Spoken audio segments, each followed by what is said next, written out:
Assalamualaikum warahmatullahi wabarakatuh.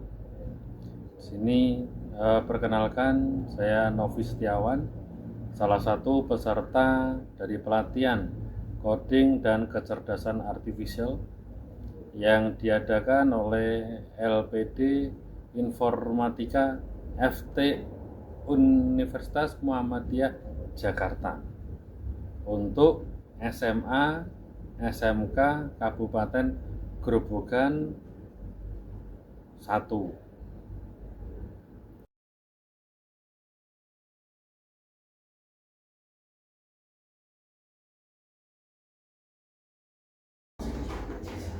Oke, kita bisa mulai dari ini? Ini selamat malam dan assalamualaikum warahmatullahi wabarakatuh. Waalaikumsalam warahmatullahi wabarakatuh. Ya. Hari ini yang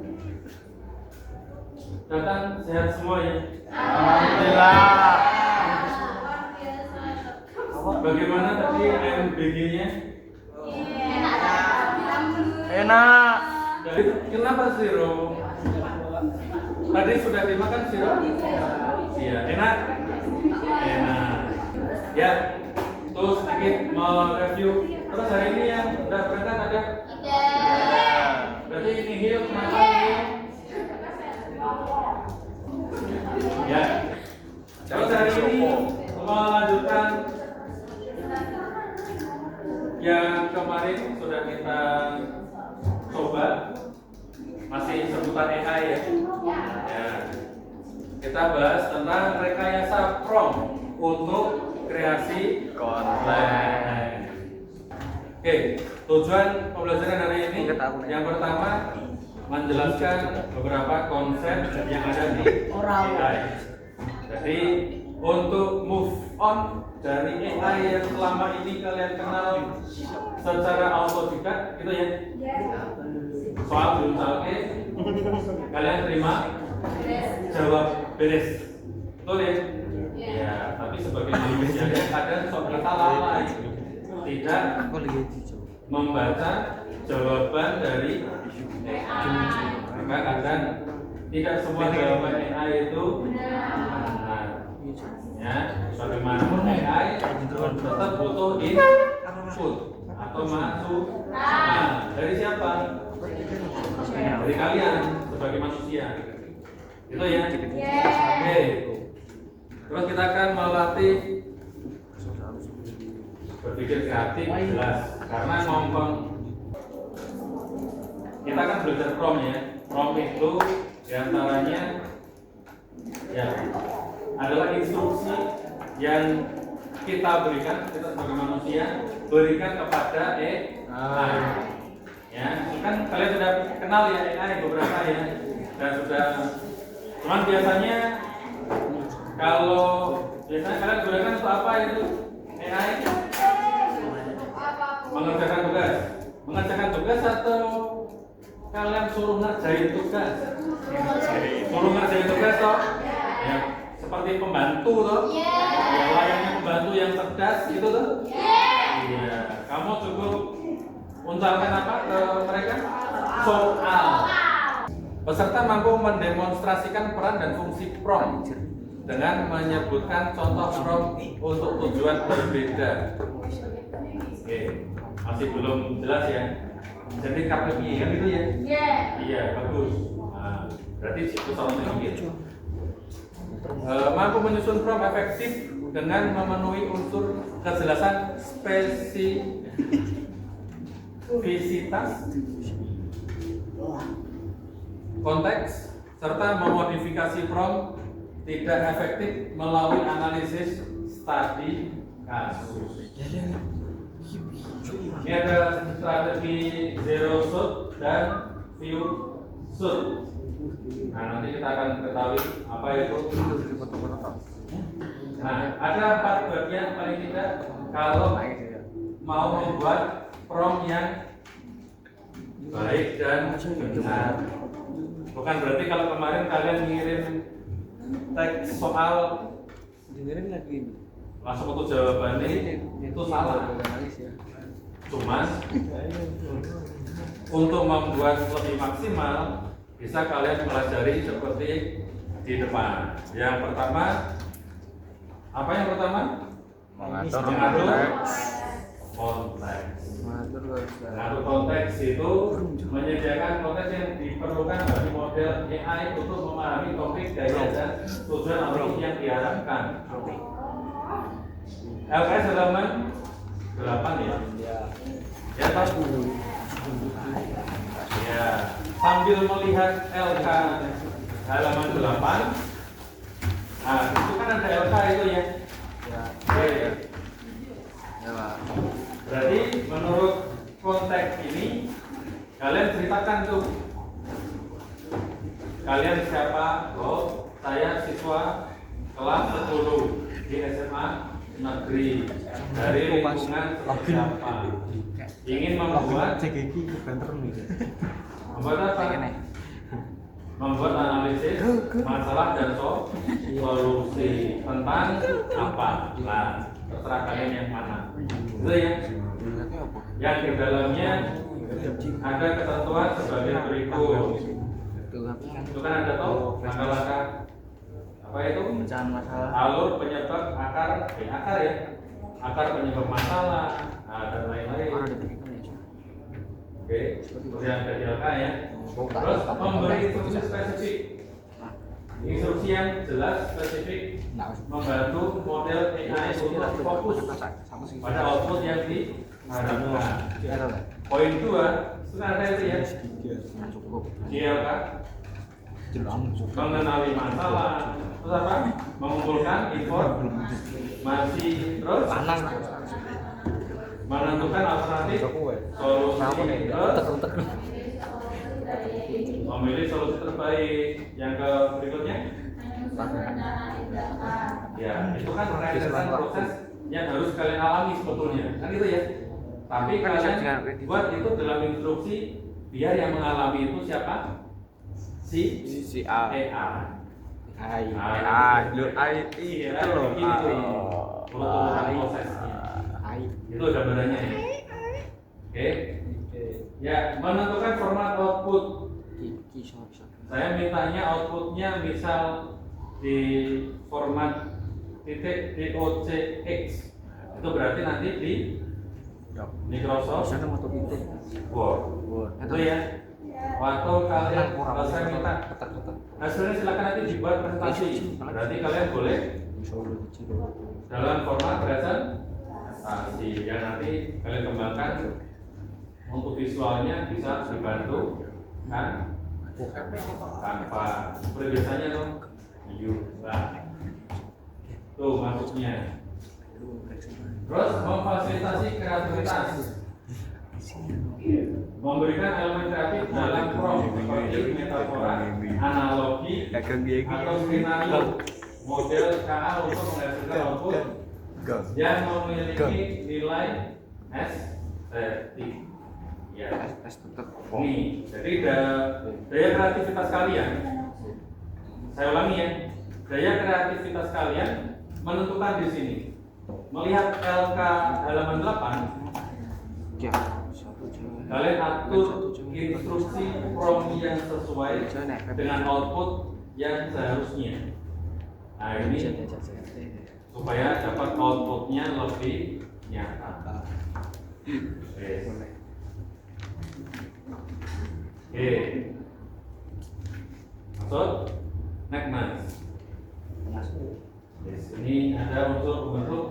Ini kalau mau bikin yang lebih terstruktur ada 10 langkah.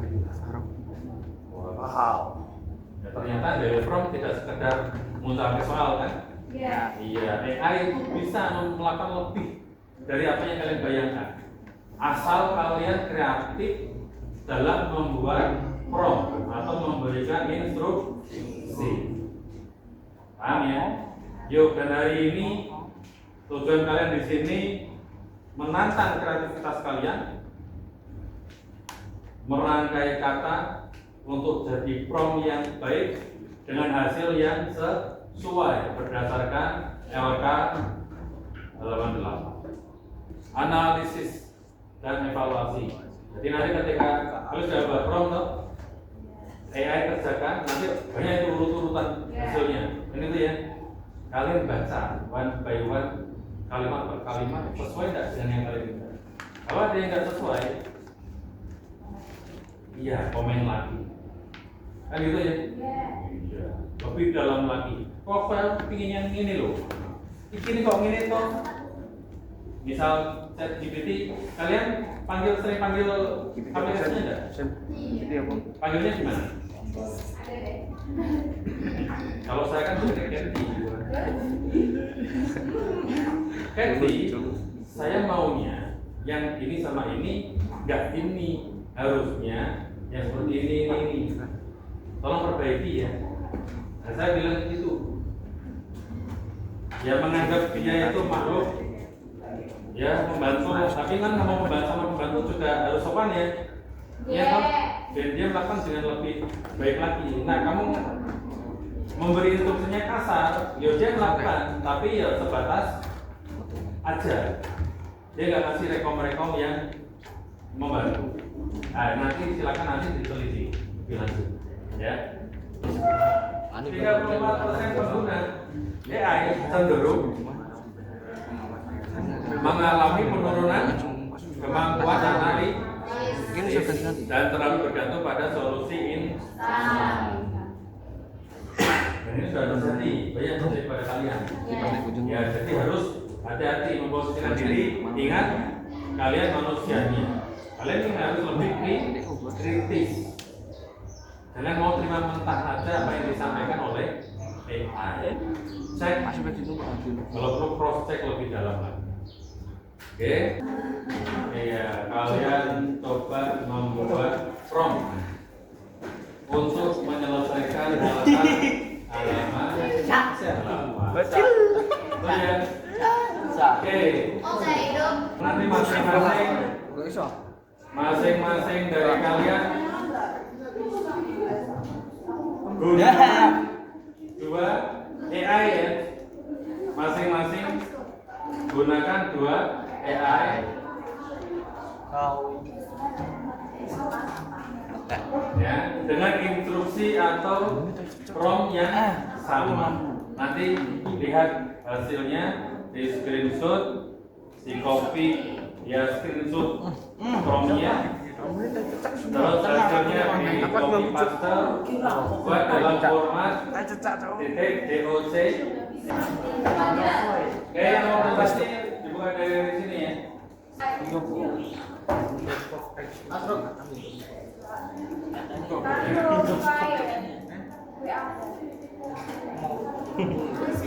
Enggak kan orang ya.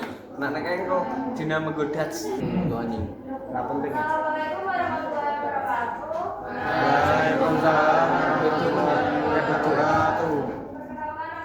Cikin apa ki? Saya di sini ingin mempresentasikan hasil lembar kerja saya mengenai masalah sampah yang berawal dari mengidentifikasi masalah. Akan penyebab masalah. Tidak ada pemisah antara sampah organik dan anorganik. Kurangnya kesadaran warga untuk membuang sampah pada tempatnya dan tidak ada sampah yang berkelanjutan.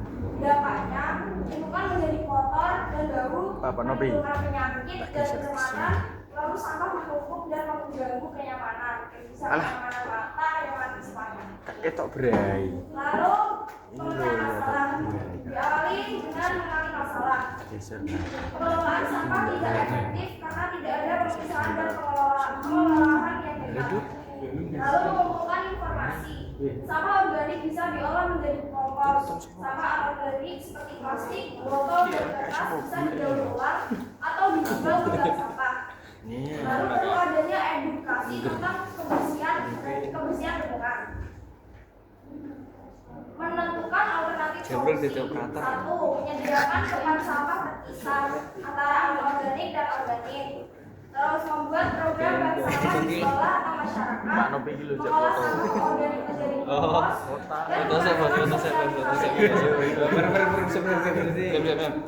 Mau tahu Mbak Pak Novi ya? Ini solusi terbaik. Menggabungkan tempat sampah terpisah. Delok. Sosialisasi rutin. Itu rencana tindakan. Pertama, sosialisasi tentang pemilahan sampah. Kedua, menyediakan tempat sampah bersih. Lalu minggu yang ketiga mulai hasilnya masalah yang dihadapi adalah pengelolaan sampah yang kurang efektif. Solusi yang ditawarkan yaitu menyediakan tempat sampah yang terpisah, lalu meluncurkan program bank sampah, mengolah sampah organik menjadi kompos, serta mengadakan sosialisasi rutin. Dengan langkah tersebut, sampah dapat berkurang, lingkungan menjadi bersih, sehat, dan nyaman. Amin. Refleksi di yang saya pelajari dari skrip ini ya, Dok. belajar bahwa pengelolaan sampah membutuhkan kesadaran bersama serta langkah yang sistematis agar bisa berjalan dengan baik. Amin. Cara menerapkan metode ini dalam kehidupan nyata saya bisa menerapkannya dengan membuang sampah sesuai jenisnya antara sampah organik sama anorganik, mendukung program bank sampah serta mengajak teman dan keluarga untuk peduli terhadap kebersihan lingkungan. Alhamdulillah. Nah, itu dari lembar kerja saya. Kalau ada yang ingin ditanyakan, saya. Bah. Sampah organik selain dijadikan kompos bisa dijadikan apa ya? Sampah organik bisa dijadikan ekoenzim.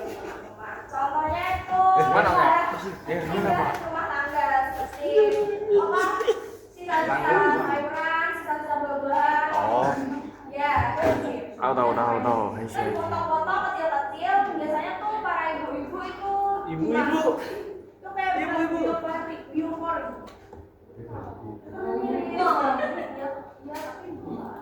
Hah?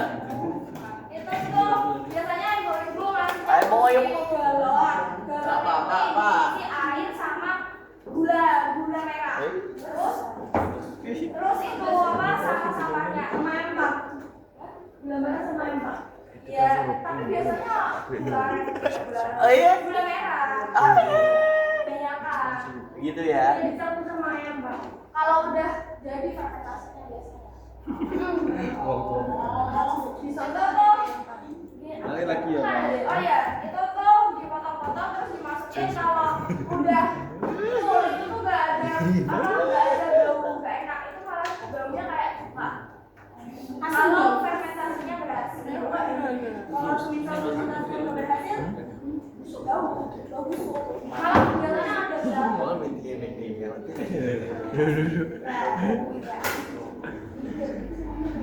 Saya mau nanya. Ya. Gimana cara meluncurkan program bank sampah agar bisa berjalan secara efektif?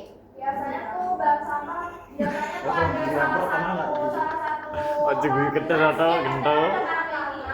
Karena itu biasanya tuh kayak meluncurin sistem bank sampahnya kayak buat bank sampah. Kamu tahu bank sampah nggak? Enggak. Bank sampah tuh kayak nyari sampah yang organik. Atau kayak apa? Ke dapur saja, Pak. Botol plastik biasanya tuh dibuat kayak apa? Kerajinan dari botol. Kerajinan. Jadi biar bank sampah biasanya tuh sering sekali tuh biasanya warga-warga bilangnya kalau apa sampah organik dipisah sendiri buat nanti kayak kalau di tempatku ya itu hari Sabtu diambilin nanti dibuat kerajinan. Enak banget. Di tempatku nggak ada ya. Oke, siapa nih? Larang ya, Lei. Udah keluarga. Enggak tuh dipotong. Sekian dari rekomendasi saya. Bila ada salah kata, saya mohon maaf. Wassalamualaikum warahmatullahi wabarakatuh. Ya.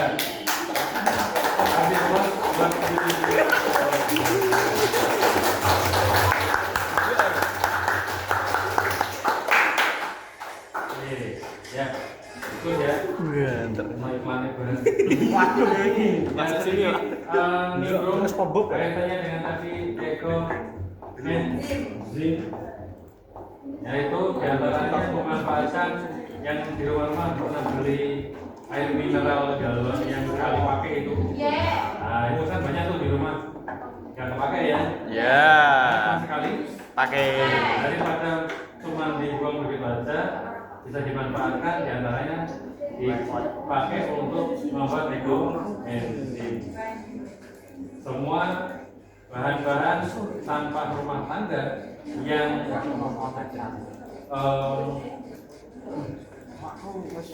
organik itu bisa dipotong-potong kecil, ada yang disampaikan, terus dimasukin, kasih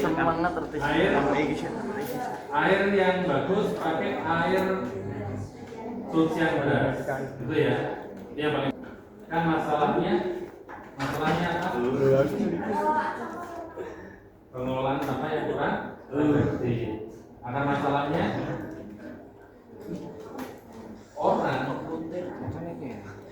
cuek buang sampah sembarangan. Berarti yang perlu ada nggak di sekitar kalian tempat sampah? Ada. Ayo, ada nggak sampah-sampah yang tidak di tempatnya? Banyak. Nah, itu artinya apa? Bukan pengelolaannya, tapi individunya yang kurang terdidik atas pentingnya mengelola sampah, membuang sampah pada tempatnya. Itu akar masalahnya. Egois, cuek terhadap lingkungan. Nah, sama seperti kalau kalian di kelas toh, bisa Bapak Ibu guru menerangkan, kalian pegang HP. Ya enggak? Tuh baru pakai HP itu kalau di kelas, running lab, buka komputer, buka YouTube. Tidak spambel. Ada nggak tempat sampahnya ada, tapi nggak membuat sampah pada Temannya. Ada nggak KB yang pembelajaran? Ada. Ini tidak memberi peningkatan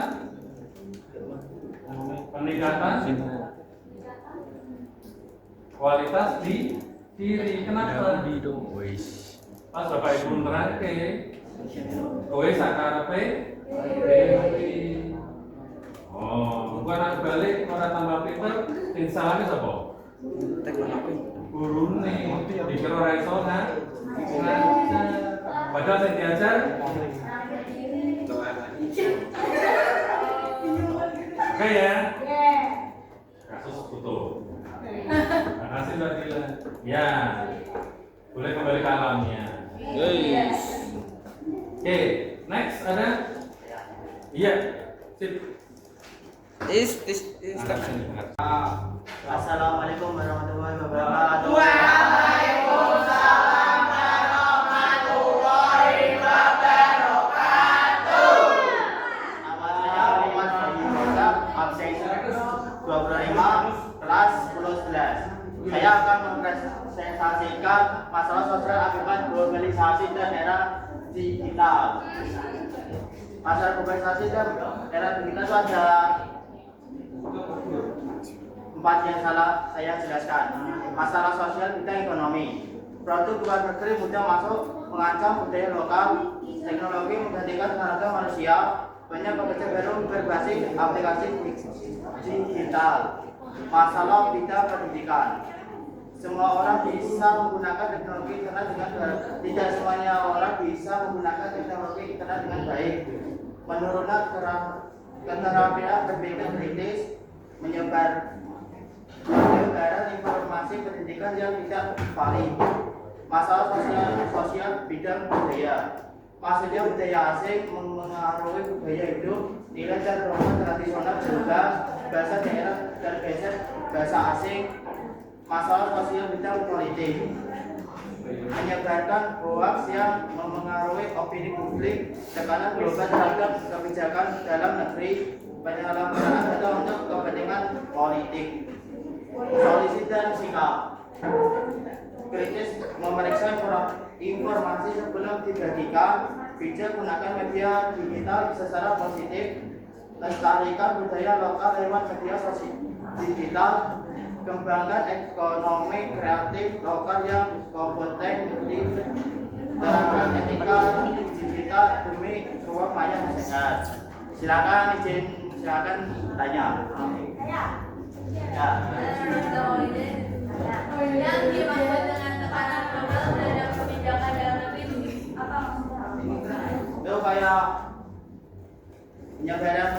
berita yang tidak poin.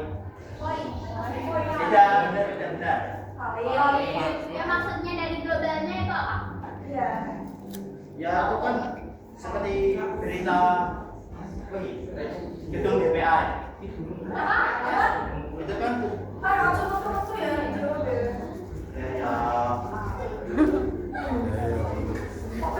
Yang tanya berdiri dong biar kelihatan.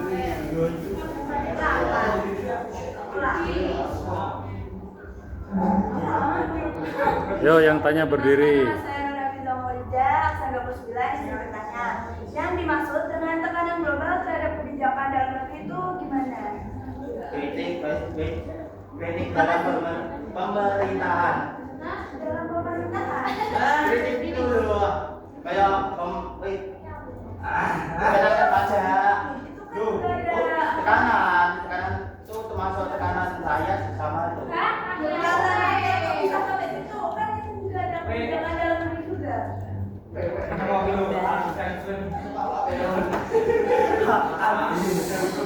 Sini Mbak, yuk. Hai, perkenalkan nama saya Rizka Ranisla, saya ingin bertanya. Contoh penyalahgunaan data untuk kepentingan politik.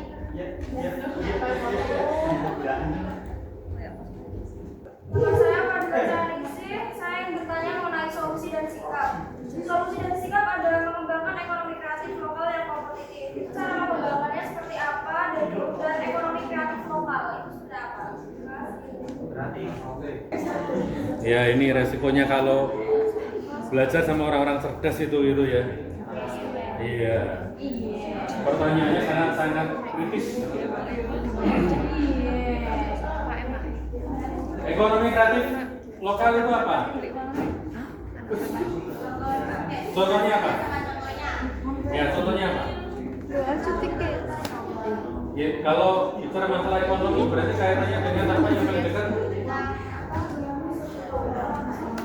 Jual, beli, barang. Ya toh? Produk lokal. Produk lokal. Kata kuncinya produk lokal.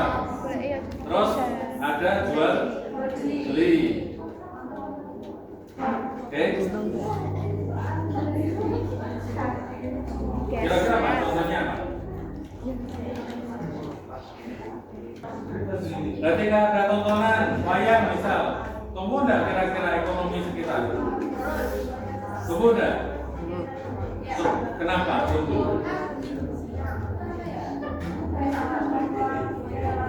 Saat diadakan kegiatan wayang, penampilan wayang, banyak tuh orang yang jual es teh, sosis, jual sosis, jajanan, contohnya kayak apa? Gorengan, apalagi? mie ayam, bakso, soto, Kacang, jagung, bakso, mie ayam, apa? pete, Telur, ya, betul, goreng. Nah itu artinya maksud ya, jadi ekonomi kreatif itu semacam itu. Oke, ya. Nah kemarin nih Papa Nuco ada Danau Tiban. Ekonomi kreatif lokal muncul ya. Ya, saya nggak tahu sebulan, kemarin betul sekolah, kan itu ya. Betul. Bakso, tekek.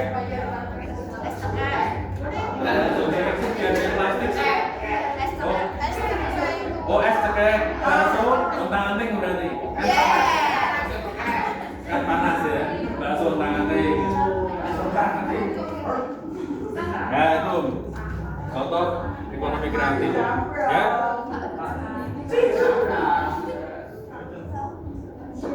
Ada lagi?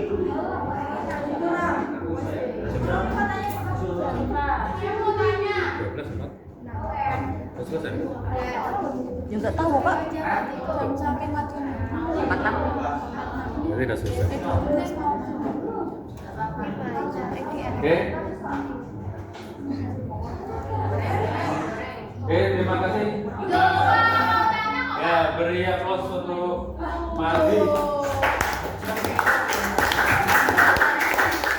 Ya, ya sekali lagi ya. Hari ini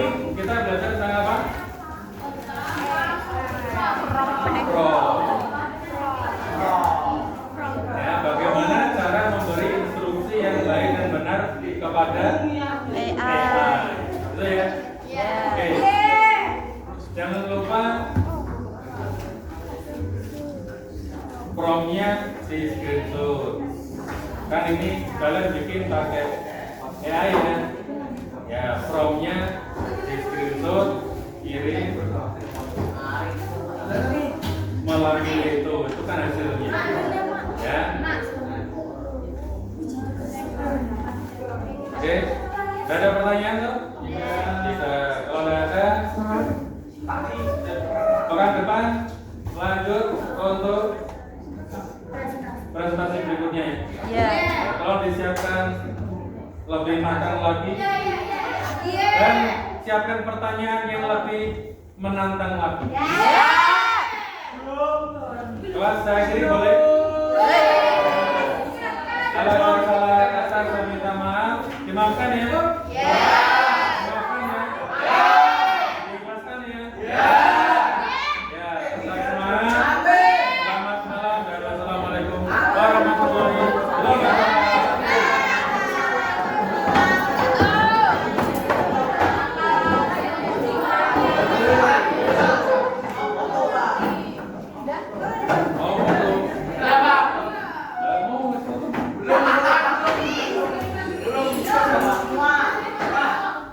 Yo, ayo.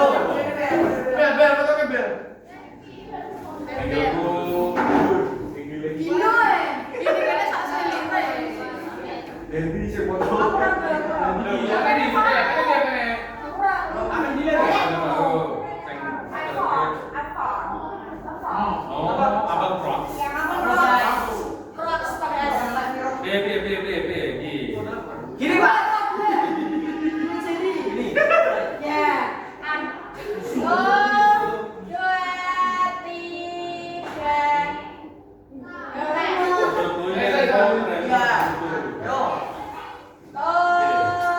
Gini Pak. Nomor nomor.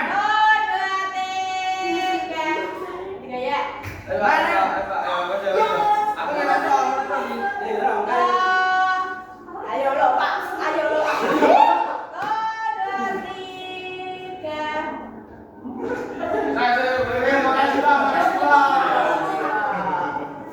Si moto neng B sih.